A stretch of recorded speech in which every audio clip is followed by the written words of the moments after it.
Bringing you the latest news from Bucks County, this is the Courier Times Update with Rachel Cannelli.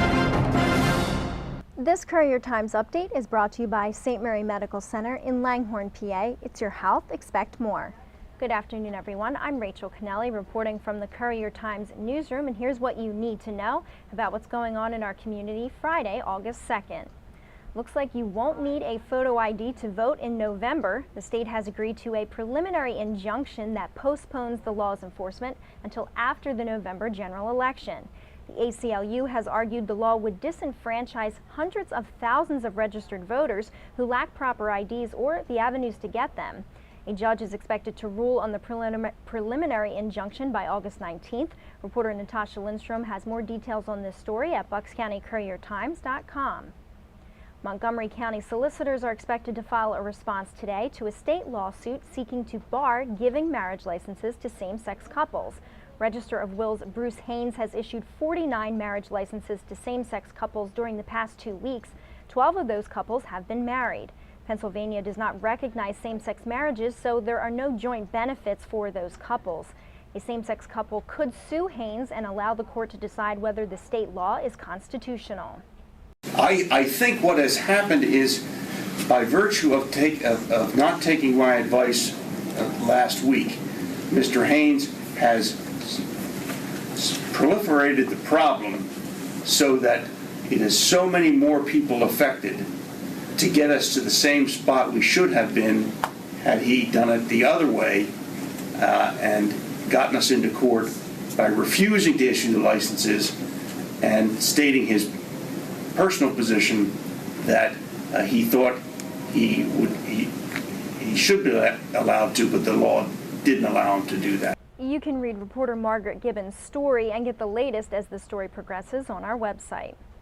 The idea of extending the school year probably doesn't sound too appealing to most students, but the Bucks County IU says it actually benefits some. That's why the IU provides extended school year services to students with special needs to prevent interruptions in their school schedule.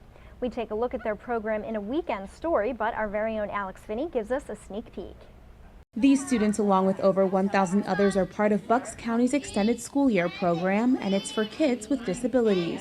Instead of just the regular 180-day school year, they continue learning into the summer so they don't lose many of the basic skills they learned throughout the school year. This specific class is called Specialized Learning Support, and the teacher uses a technique called whole brain teaching. Slowly, nice gestures, Cammie. They do things with gestures. They use their hands. And it gets the kids imitating you, which is wonderful because it gets them to know it and show it. Okay, you want to hold it? I will hold it for you. Okay. So whole brain teaching isn't, a lesson. It's strategies that teachers bring in. Right. And it's just another way to engage kids and get them ready to learn. You can see Alex's full video along with Joan Hellier's story online. When we return, our very own sports reporter Jen Wielgus talks to us about a Yardley resident who's already the third oldest climber of Mount Everest, but he's not done yet. As if conquering one of the world's tallest mountains at age 69 wasn't enough, Werner Berger now has a new goal in mind, climbing 7 summits in 12 months. Thanks for being here, Jen. So Werner is now 75 years old, and he's already started training for this, right? That's right. I ran into Werner. I met him for the first time on Saturday at another event I was shooting at Wrightstown Health and Fitness, which is the gym where Werner happens to be training 3 times a week for his new quest.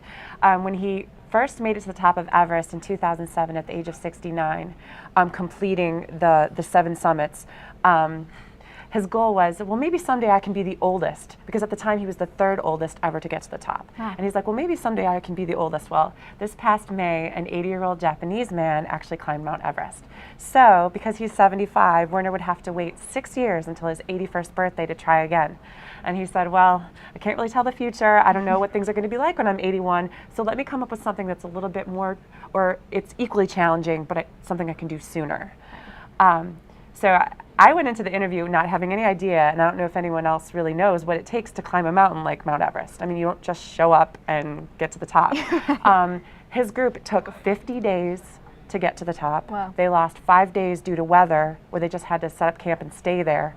And apparently you can't just start climbing and go from the bottom to the top, you have to go up and down because that's how your body adjusts to the changing altitude. Oh, okay, I didn't know that. Obviously, you're dealing with a lot of unfavorable conditions, a lot of challenges, physical and mental. In fact, Werner told me that the toughest moments he ever experienced in his 75 years were on that mountain.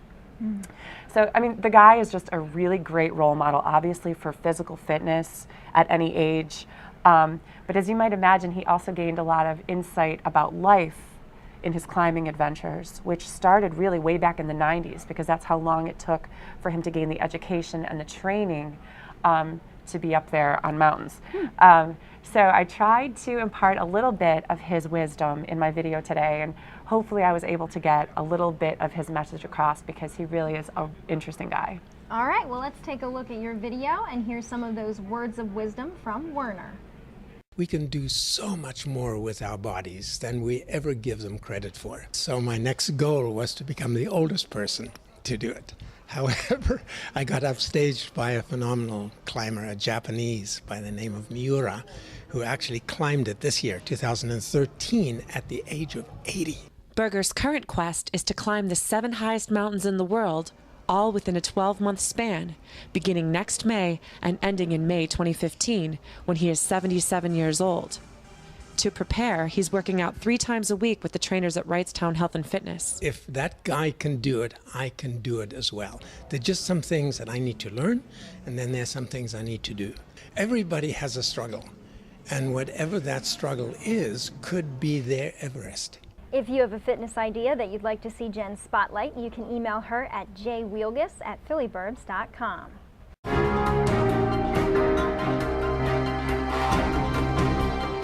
The Philadelphia Eagles will provide receiver Riley Cooper with sensitivity training after a video showing Cooper uttering a racial slur at a Kenny Chesney concert went viral.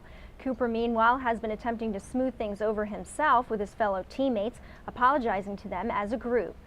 I respect a lot of the guys that came up to me yesterday and today, numerous players, and said, we know that's not the type of person you are. We respect you, and we're behind you. And if you need anything, call me, text me, I'm there for you. So that definitely felt good. This is all very fresh, and I spoke to the team as a unit, but I haven't had a chance to talk to each person individually. NFL Commissioner Roger Goodell has announced that the NFL itself will take no action with Cooper, who has already received a fine from the Eagles. Reporter Ed Kratz has more on this story at buckscountycouriertimes.com.